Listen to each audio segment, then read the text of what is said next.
സംസ്ഥാനത്ത് തെരഞ്ഞെടുപ്പ് പ്രചാരണം ചൂടുപിടിച്ചതോടെ വോട്ടുമറിക്കൽ ആരോപണവുമായി മുന്നണികൾ. തിരുവനന്തപുരത്തും തൃശൂരിലും സിപിഐഎം ബിജെപി കൂട്ടുകെട്ട് ആരോപിച്ച് കോൺഗ്രസ് നേതൃത്വം രംഗത്തെത്തി.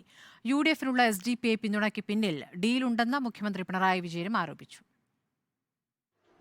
സംസ്ഥാനത്ത് പരസ്യപ്രചാരണം സജീവമായതോടെ ബിജെപി ബാന്ധവമാണ് ഇരു മുന്നണികളുടെയും പ്രധാന പ്രചാരണായുധം. വോട്ടുമറിക്കൽ ആരോപണങ്ങളാണ് ഇരു മുന്നണികളും ഉന്നയിക്കുന്നത്. വാശിയേറിയ ത്രികോണ മത്സരം നടക്കുന്ന തൃശൂരിലും തിരുവനന്തപുരത്തും സിപിഎം ബിജെപി കൂട്ടുകെട്ട് ആരോപിക്കുകയാണ് കോൺഗ്രസ്. ഇത് ഡീലുറപ്പിക്കാനുള്ള ഇ ഡിയുടെ നോട്ടീസാണ്. കാരണം അത്ര വലിയൊരു ആക്ഷനിലേക്കൊന്നും ഇ ഡി പോകുമെന്ന് ഞാൻ കരുതുന്നില്ല. അതുകൊണ്ട് തന്നെ ഇ ഡിയുടെ ലക്ഷ്യം മോഡിക്ക് വേണ്ടി കേരളത്തിൽ നിന്ന് 1-2 പേരെ അയക്കുക. ആ ലക്ഷ്യമാണ് ഈ നോട്ടീസിൻ്റെ പുറകിൽ. സീറ്റ് തൃശ്ശൂരും തിരുവനന്തപുരം തന്നെ, അല്ലാണ്ട് വേറെ ഏതാ. ഞാൻ ആ ഡീൽ ഒട്ടും ഭയപ്പെടുന്നില്ല. ആ ഡീൽ ഉണ്ടെന്ന് കരുതി തന്നെയാണ് മുന്നോട്ട് പോകുന്നത്. എസ്ഡിപിഐ പിന്തുണ സജീവ ചർച്ചയാക്കിയാണ് എൽഡിഎഫിന്റെ പ്രതിരോധം. എസ്ഡിപിഐ യുഡിഎഫിനെ പിന്തുണച്ചതിന് പിന്നിൽ ഡീൽ നടന്നിട്ടുണ്ടെന്നാണ് മുഖ്യമന്ത്രി പിണറായി വിജയന്റെ ആരോപണം.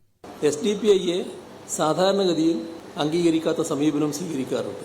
തെരഞ്ഞെടുപ്പിൽ ഈ വോട്ട് കൂടി തങ്ങൾക്ക് വേണമെന്ന ധാരണയിലാണ് ഇപ്പോൾ ഇത്തരമൊരു നീക്കത്തിലേക്ക് അവർ നീങ്ങിയിട്ടുള്ളത്.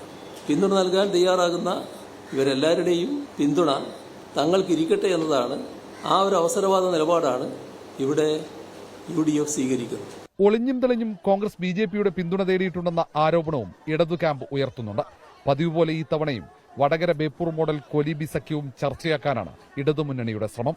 തെരഞ്ഞെടുപ്പ് കാലത്ത് കേന്ദ്ര ഏജൻസികൾ സംസ്ഥാനത്ത് വട്ടമിട്ട് പറക്കുന്നത് സിപിഐഎം വോട്ട് ലക്ഷ്യമിട്ടാണെന്ന് കോൺഗ്രസും ആരോപിക്കുന്നു. റിപ്പോർട്ടർ, കൊച്ചി.